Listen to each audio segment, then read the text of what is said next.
Now let's take a look at all this. And joining me to discuss this development is a legal practitioner, Mr. Ogunye. Thanks a lot for joining us on the news at 10. It's my pleasure. Thanks. And what a day it is indeed. After all the speculation, we have confirmation now. How did you take the news? I took the news with some kind of excitement.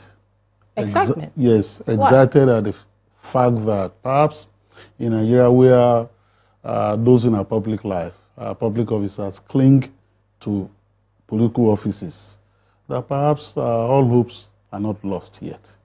I have seen what has been done today, although it's taking some time, 65 days or so after the news broke, as a step in the right direction. And this act of grace today may yet become redemptive for the minister concerned. So I took it with excitement. Being such a senior member of the cabinet and in charge of the economy, I don't know, what do you think the implication of that will be? It will have been, the implication up to now has been very grave in my view. Recall that not too long after the news broke, the minister was giving some kind of elevation of some sort when there was some Nezim bank arrangement and all that, and he was appointed on the board and all that, and people were wondering whether she was being compensated for that scandal.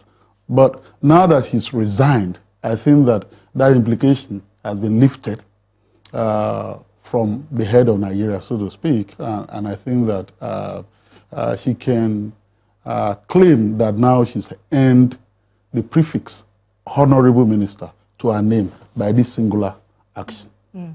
And in terms of naming a replacement, I know obviously with this particular administration we've seen a lot of controversy to do with appointments, etc. In terms of naming a replacement, do you think the government, first of all, has enough time to do that, seeing as elections are so close? And what do you think? Well, Nigerians can hardly walk by the speed of this administration. It took the administration 6 months to constitute a cabinet. And so if the administration had anticipated that inevitably this resignation will come in the past weeks or so, the administration could have been shopping for a replacement. So that immediately she leaves, there will be a replacement. There will be no vacuum because of the importance of the Ministry of Finance to the overall well-being of the economy of the country. So I expect the administration to proceed with haste and then, announce a replacement. And just in terms of the shape in the economy is in now, who would you be looking, what sort of economic plan would you be looking to see now that we have this, well, let me not say vacuum since there's no vacuum in government, but what would you like to see? Well, a lot of people have said that we shouldn't be fixated on the exchange rate as an indicator of how vibrant our economy is.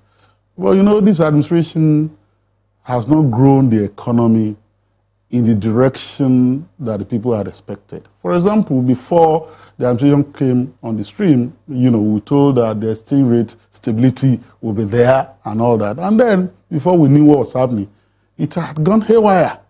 And so, and since largely we still a consumerist economy, a consumption economy, we don't produce, we consume more, and this is based on foreign exchange in terms of our import. It will impact on the prices of goods and commodities. And so I want to see a Minister of Finance that will come in and within the short term that is still left, steer the economy in the direction that the economy will work for the ordinary people and the ordinary men and women in this country. All right, legal practitioner Mr. Ogunye, thanks a lot for joining us on the news at 10 tonight.